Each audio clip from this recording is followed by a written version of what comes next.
Hey dears, Whimsy here, and happy All Hallows Eve and happy Samhain. And during this time of the year, the veil between the living and the dead is supposed to be thinnest, so I thought it was only fitting to talk about ghosts and necromancy and death magic and some macabre fantasy picks. And don't worry, these reviews are going to be spoiler free.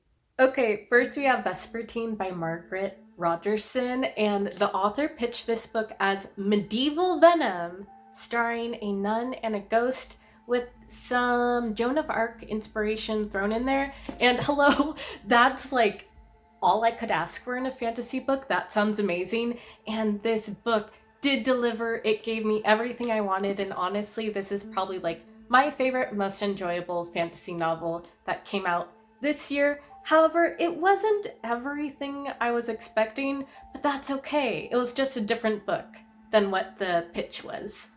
Okay, but first I'm going to do like a brief summary of the book, and this story centers around Artemisia, who is training to become a Grey Sister, who is a woman with the ability to see ghosts, and it's their duty to perform funeral rites so that ghost spirits can move on. Otherwise, they become these cursed, vengeful, undead, restless spirits.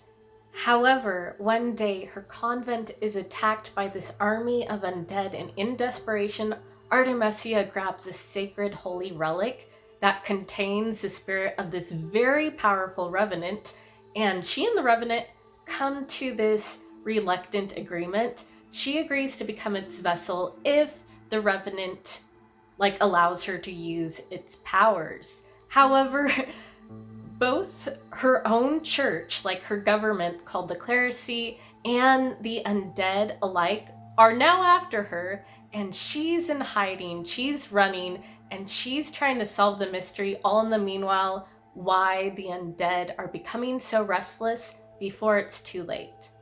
Okay, first I want to clear up some misconceptions that I got from the pitch, and that is, this story has no romance. When I heard Venom, I was thinking, oh, there might be something going on between Artemisia and her ghosty revenant, but no, they still have this rapport and like this weird friendship going on, but there is no romance. If you want like ghosty romance, I would probably recommend Summer Suns and In the Ravenous Dark.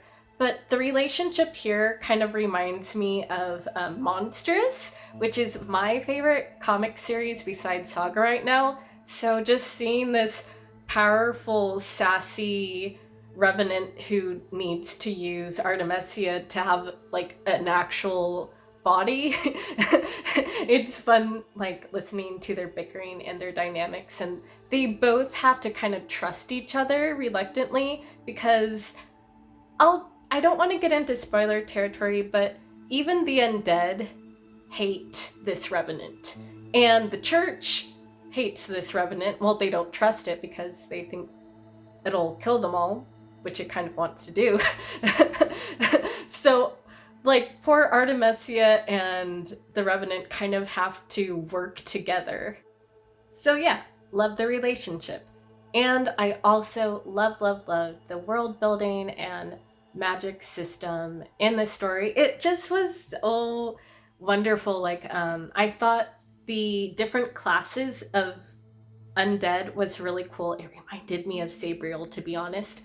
But the different undead are created based on like what kind of person died and how. So there's, I think my favorite like class of undead is called the penitent, which are executed dead, and their ability is like to summon chains, and they can force people to tell the truth. So I thought that was really cool. I loved the penitent. And then I also really loved that it was a theocratic based government. Like, I guess you could argue that Bloodborne is a theocracy where you have the clerisy, the church, overseeing and protecting everyone because they're all that stands between like civilians and the undead. One last thing I do want to point about this book is that this isn't a standalone, unlike other books that Margaret Rogerson has written. This is the first in the series, which I'm actually really excited for because I want to see more of this world explored. I want to see more battle nuns and cool ghosties. So yeah, sign me up for that. Okay, for my next macabre dark fantasy book, I have That Dark Infinity by Kate Pentecost. And this one centers around this kind of famous immortal figure who's called the Onko. That's his title, and he is a monster hunter. However, he is cursed by a witch's love to be hers forever. So every dawn, he kind of dies and becomes a skeleton, and only at night does he have this fleshy human form. However, he's getting kind of sick of never being able to see the sun, and dying every morning is a painful process, so he's fed up with it. However, one day he finds this royal handmaiden on the beach, and he believes that she might be able to break his curse, and she agrees to help him if he teaches her how to fight monsters. So together they form an agreement. Okay, first I guess I might actually point out what I didn't like so much about this book. And don't get me wrong, I still devoured it and loved it, but there was some imperfections that I didn't like so much. And I will say it kind of is formulaic and kind of has a monster of the day.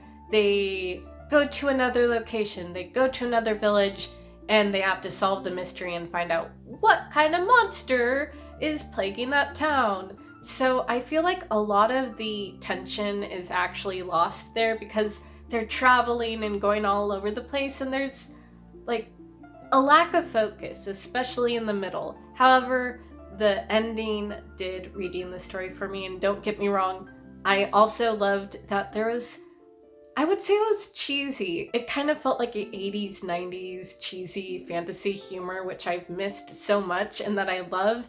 So it felt kind of like a formulaic fantasy, but on the plus side, it kind of gave me all the fantasy tropes I wanted. Like, there are unicorns in this universe. Like, I love unicorns, in case you can't tell it. The lore kind of reminded me of The Last Unicorn, so it made my heart happy. And there's also like cheese. It's not completely grimdark.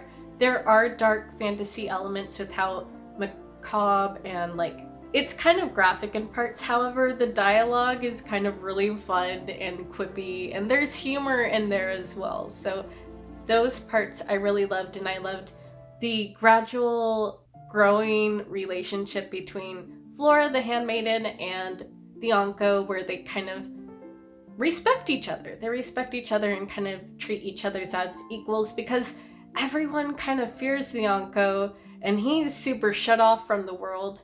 And they form this really neat relationship that almost reminds me of Sophie and Hal from Hal's movie Castle. They become like a bickering old married couple, and that I really enjoyed reading. In essence it lacked focus, but it was a really satisfying and enjoyable fantasy for me. So I absolutely ended up loving this one. But I will say, Vespertine, like, in terms of world building and just how immersed I was into it, I will say that was my favorite fantasy of the year. Like, immaculate, loved it. But if you have any recommendations for like necromancy or magical nun books, because that's my jam, let me know down in the comments below. And if you've read either of these books, let me know that too. As always, thank you for watching and stay spooky.